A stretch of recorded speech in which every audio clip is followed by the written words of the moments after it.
სასოფლო საკონსულტაციო სამსახური გთავაზობთ. ჰოლანდიური სელექციის ელიტარული კარტოფილის სათესლე მასალას. პიკასო, არინდა, ამბიშენი, სავიოლა და ახალი ჯიში, არიზონა, ახალციხე, თამარაშვილის 29.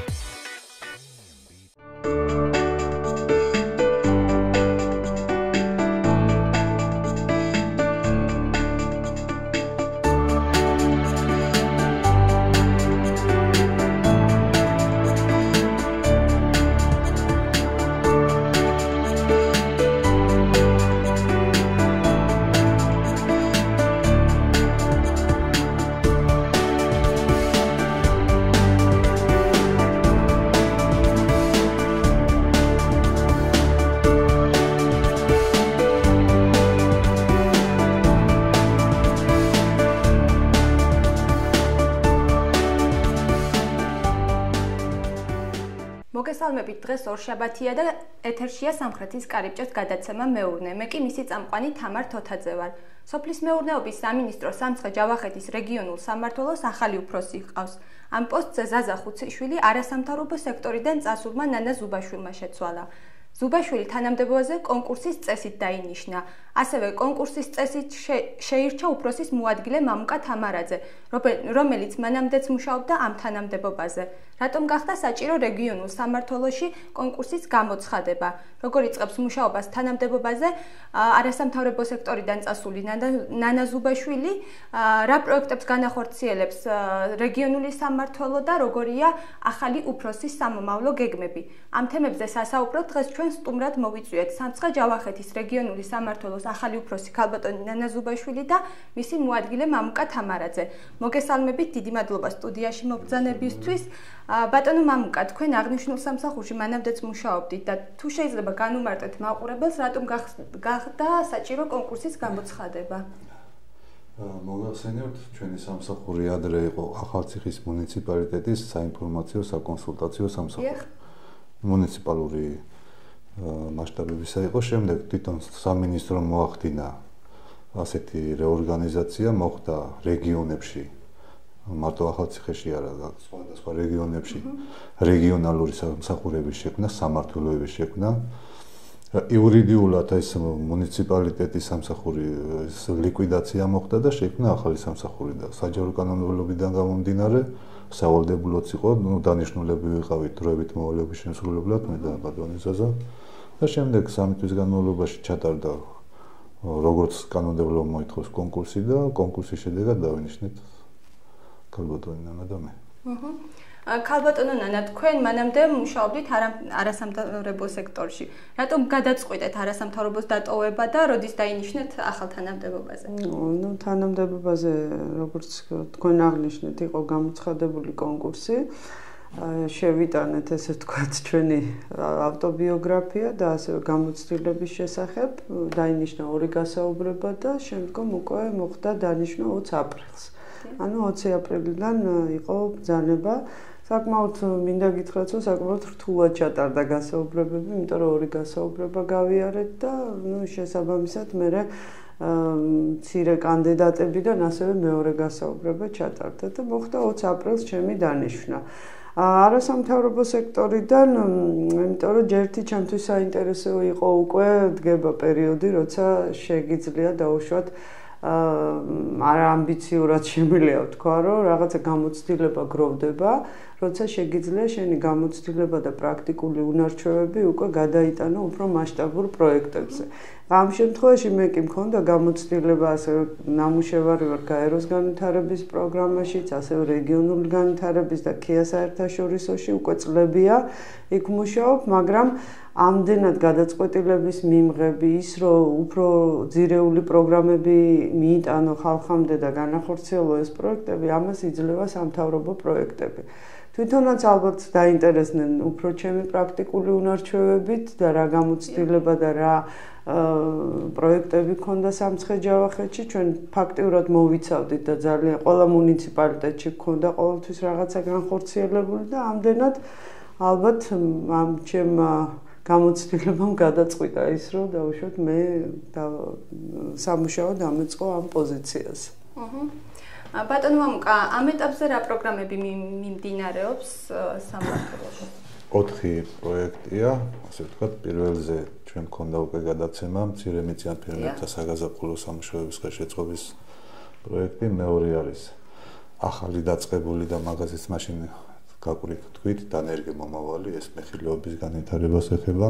აი მოკლედ რომ შევეხოთ ამ პროგრამასაც ეს არის თანადაფინანსებაში შემოდის სახელმწიფო პროექტების მართვის სააგენტო კერძოდ აფინანსებს დაახლოებით ჰექტარზე 10,000 ლარს თანამედროვე ტიპის ბაღების გაშენებასთან დაკავშირებით, რა ფერმერს შეუძლია მიმართოს პროექტების მართვის სააგენტოს, მოგმართოს ჩვენ კონსულტაციებისათვის და თუ კი უნდა ახალი ბაღის გაშენება, აი პროექტში ჩაერთვება და 10,000 ლარის თანადაფინანსებას მიიღებს სახელმწიფოსგან.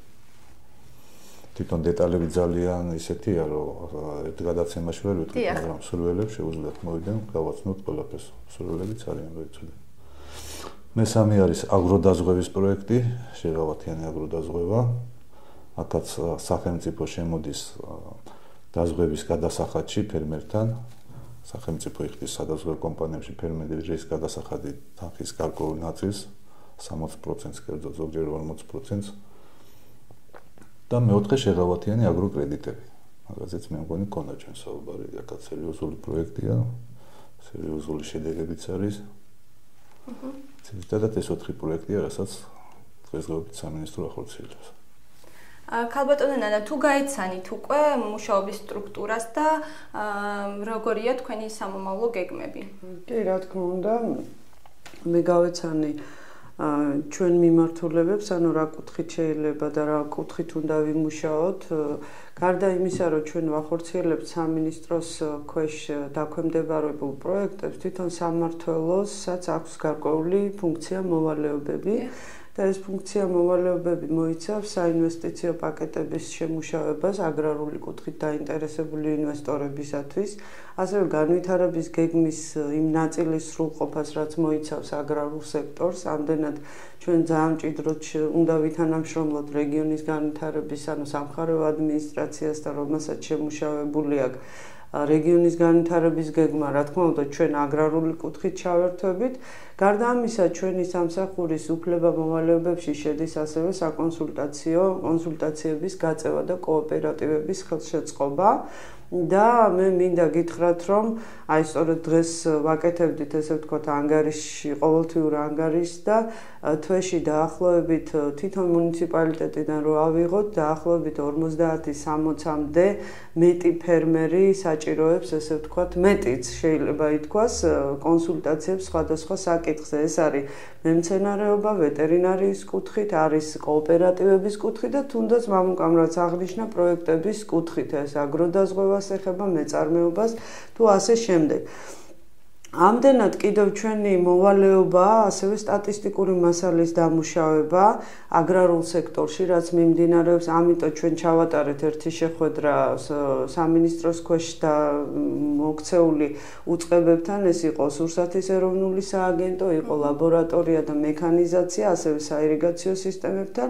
რა თქმა უნდა, ეს ყველაფერი კარგია, მაგრამ ამასთანავე ჩვენ გვაქვს ჩვენი ასევე სამმართველოს აქვს თავისი უფლებებიც, ასევე აქვს შესასრულებელი საქმიანობები, რასაც ჩვენ ეტაპობრივად განვახორციელებთ. აუცილებელია კიდე სწრაფი და რეაგირებული პრობლემები თუ კი სადმე არის, ეს ამისი მიწოდება სამინისტროსთან, იმიტომ რომ მოხდეს სწრაფად ამაზე უკუგება და ან ინფორმაციის მიწოდება, ან კონკრეტული საქმიანობები.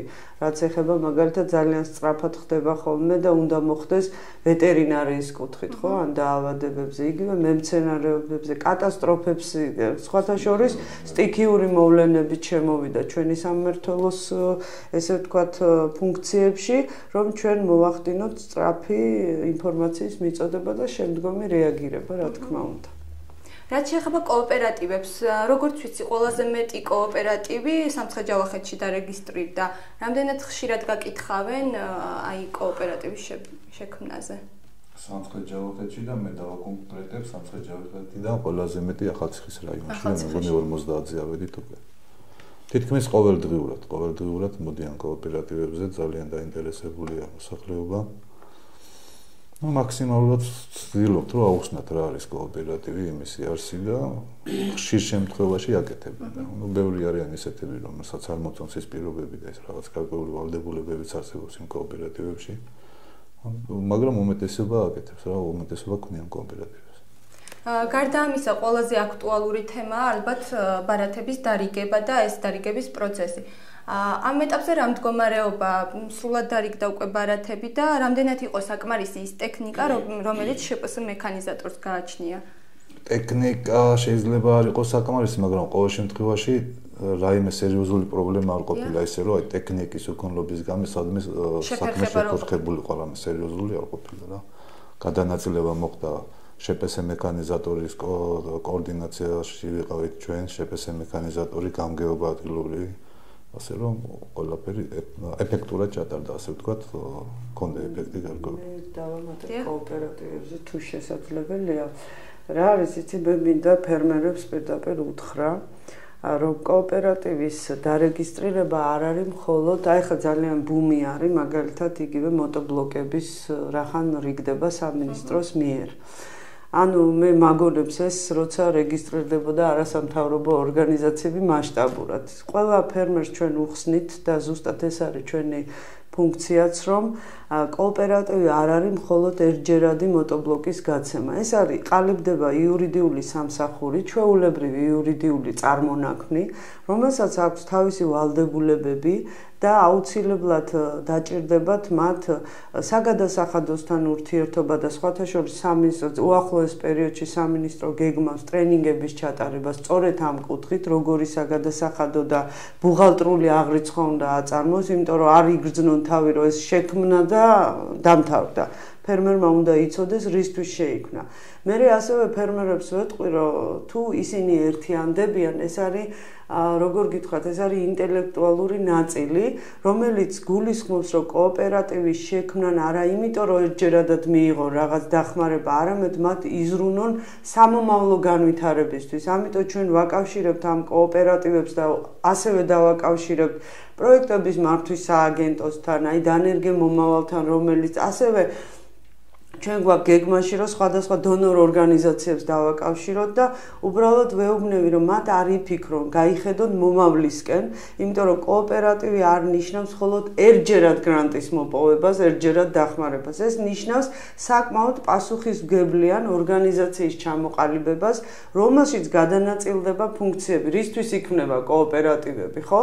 რომ მათი ერთობლივი ხარჯი შემცირდეს და უფრო მეტი მოსავალი და შემოსავალი მიიღონ. ამიტომ აი მე კარგად მოუწოდებ ფერმერებს, რომ დაფიქრდნენ, რისთვის უნდა შექმნან ეს კოოპერატივი და რატო ჭირდებათ მას ეს, რომ აწარმოონ სათესლე კარტოფილი, მიიღონ უფრო მეტი მოსავალი, ხარჯი ნაკლები დაუჯდეთ თუ ასე შემდეგ. ამიტომ აი ამაშიც ჩვენი სამმართველო, ესე ვთქვათ, უწევს კონსულტაციებს, რომ ეს გაითავისონ. და შემდეგ თუ გაუწევთ მონიტორინგს ამ კოოპერატივებს.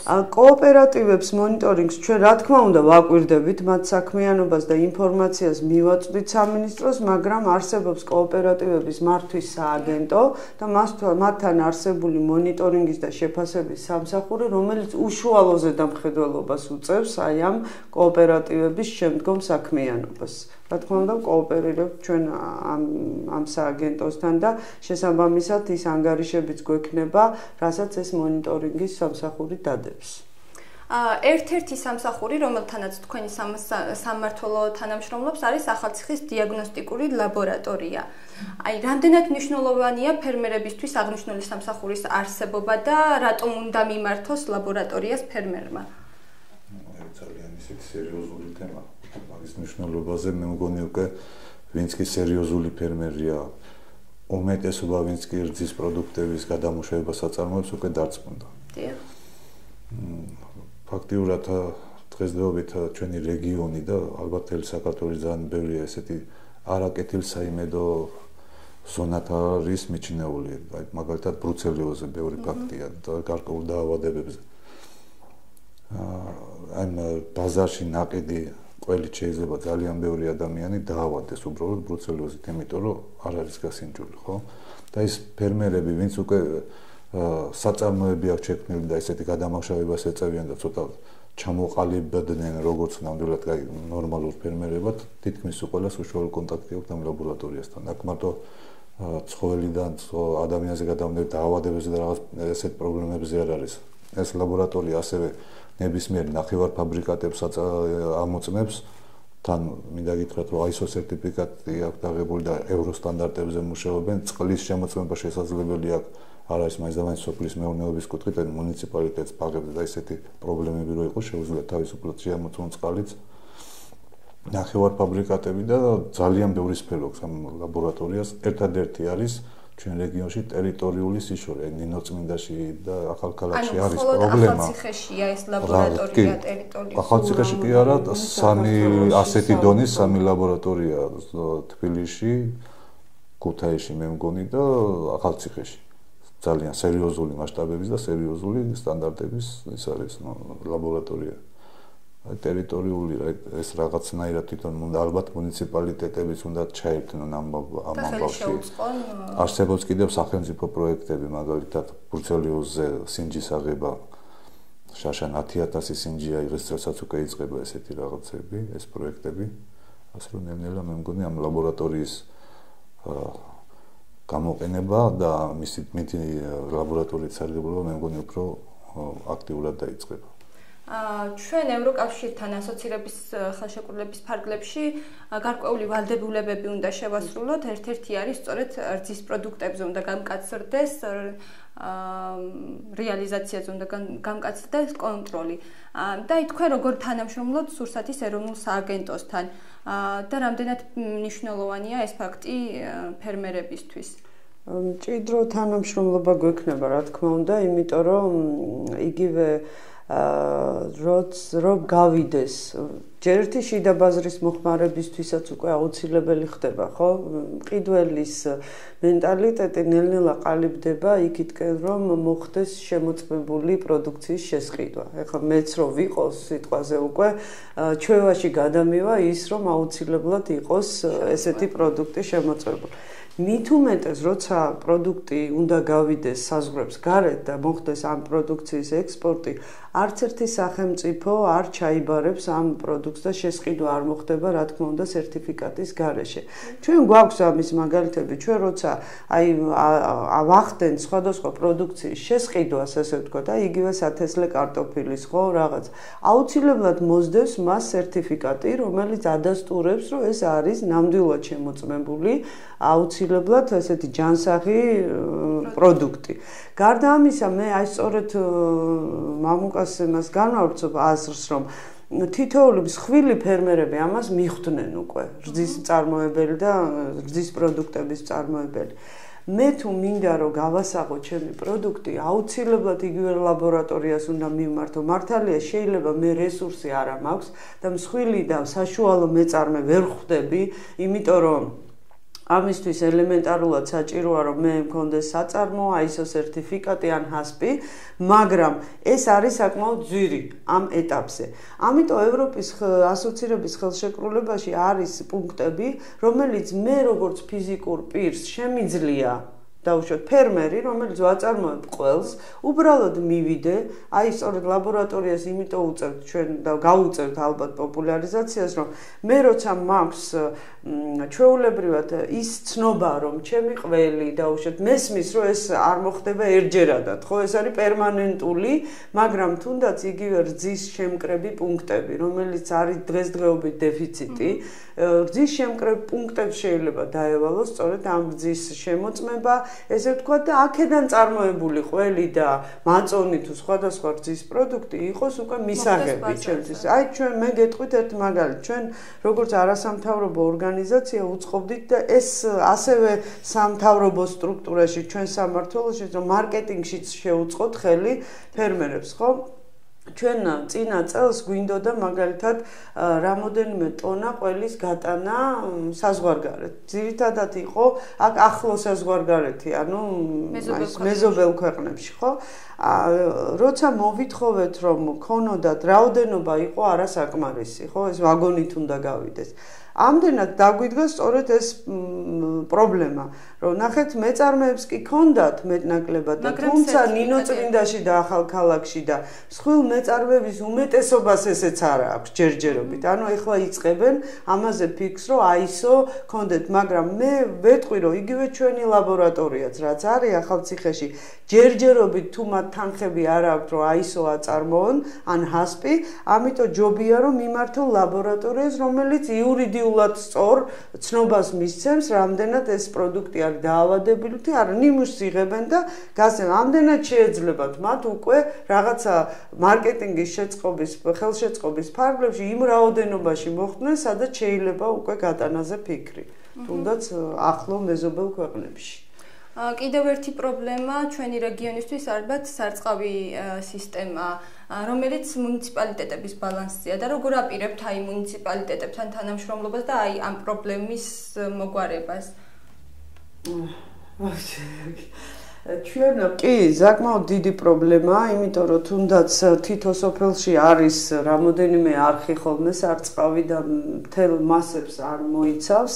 ამდენად რა არის იცით, ეხლა კარგია ის რომ ნელ-ნელა სოფლის მოსახლეობა ესე ვთქვათ იცვლება იმ მიმართულებით, რომ ჯობია საირიგაციო სისტემა მესმის, რომ ყველაფერი არის გასაკეთებელი და სოფელში ყველანაირი ინფრასტრუქტურა არის საჭირო.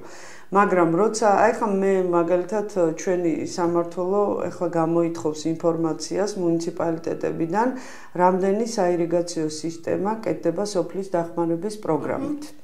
ну რომელი დაიწყო და ბიუჯეტისად სოფლის დახმარების პროგრამით არ კეთდებოდა აქამდე. არ კეთდებოდა. ამდენად ახლა არის ტენდენცია, რომ უკვე სარწყავი სისტემები ჩაჯდა.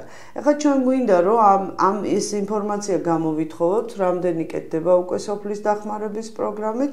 რა თქმა უნდა, ვითანამშრომლებთ სხვა დონორ ორგანიზაციებთან და არა მარტო, არის მელიორაციის ესე ვთქვათ სამმართველო, სადაც ჩვენ უკვე ჩავაჯენთ ამ რომ აი პრობლემურად მე მინდა რომ ასევე მუნიციპალიტეტებსაც მოუწოდო რა ამისკენ რომ ხშირად არის რომ შეფასება პროექტების ხდება არ ხდება ინდიკატორების მიხედვით. აი მაგალითად, როცა მოსახლეობის უმეტესობა გადაწყვიტავს, რომ ის იყოს საირიგაციო სისტემა გაკეთებული, მოდი გავიტანოთ ეს პროექტი, იმიტომ რომ ეს ზრდის შემოსავლებს, ხო?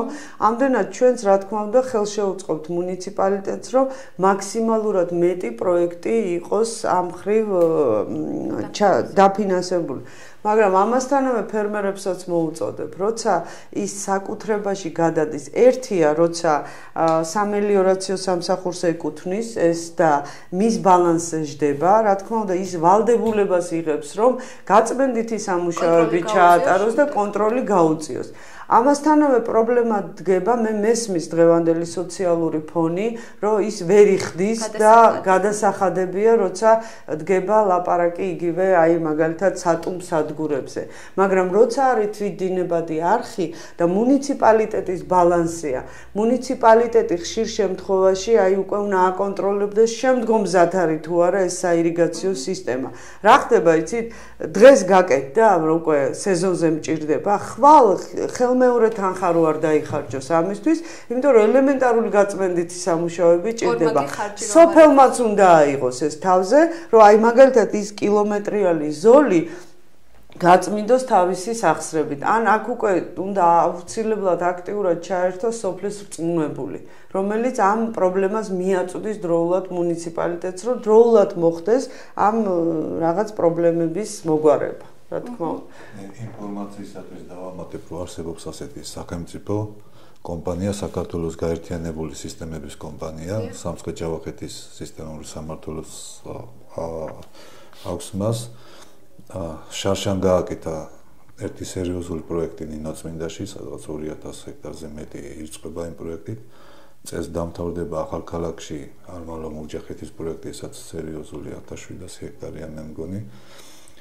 ახალციხეში ჩვენ რეგიონში ასეთი დიდი სისტემა არ არსებობდა, მაგრამ დღესდღეობით რეალურად რასაც აკეთებენ სოფელი გიორგიწმინდის, ფერსის და მუგარეთის სარწყავ სისტემის აღდგენა რეაბილიტაციისთვის სამუშაოები მიმდინარეობს. დღეს უკვე აზომვითი სამუშაოებია და მე მგონი წელსვე დაიწყება ამ პროექტის განხორციელება. ანუ ეს სამსახური აკეთებს სარწყავის ეს სისტემას. რომელიც არის დიდი სახელმწიფო კომპანია და თვითონ იმის ბალანსი რაც არის, იმით რეაბილიტაციები იწყება. სხვათა შორის თვითონ მუნიციპალიტეტებმაც ცოტა დაგვიანებით გაიგეს იმ პროექტების შესახებ, რომელიც არის მუნიციპალური განვითარების და რეგიონული განვითარების პროექტების ფონდი და მეტნაკლებად ეხლა არიან მზად უკვე აი დღეიდან დაიწყონ შემუშავება, იმიტომ რომ მუნიციპალიტეტმა უნდა მიაწოდოს სრული პაკეტი ამ იმას რომ აი რა პროექტია, რა კილომეტრაჟია და შემდგომი გადამოწმება კი ხდება, მაგრამ აი ეს დამუშავებული პირველადი პროექტი, ინფორმაცია რომ რატოა მნიშვნელოვანი მისთვის, რომ ეს ბიუჯეტში ჩაჯდეს და ასევე სახელმწიფო დაფინანსებით მოხდეს და ასევე მინდა აქტიურობისკენ ასე ვთქვათ ბიძგი მივცე, იმიტომ რომ სოფლიო ბანკს აქვს კიდე სამინისტროსთან ერთად და იგივე FAO, რომელიც სოფლის მეურნეობის სამინისტროსთან თანამშრომლობს და IFAD-ის პროექტიც ახორციელებს ესეთ საირიგაციო სისტემებზე. ამიტომ ჩვენს მჭიდრო თანამშრომლობა გვჭირდება, რომ ინფორმაცია გქონდეს სრული, რომ ჩვენ ანალოგიურად გადავცეთ ეს სამინისტროს და მის პროექტებს.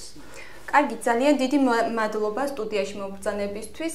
სამწუხაროდ ჩვენი გადაცემის დრო იწურება. მე შევახსენებ მაყურებელს, რომ სოფლის მეურნეობის სამინისტროს სამცხე-ჯავახეთის რეგიონულ სამმართველოს ახალი უფროსი ჰყავს.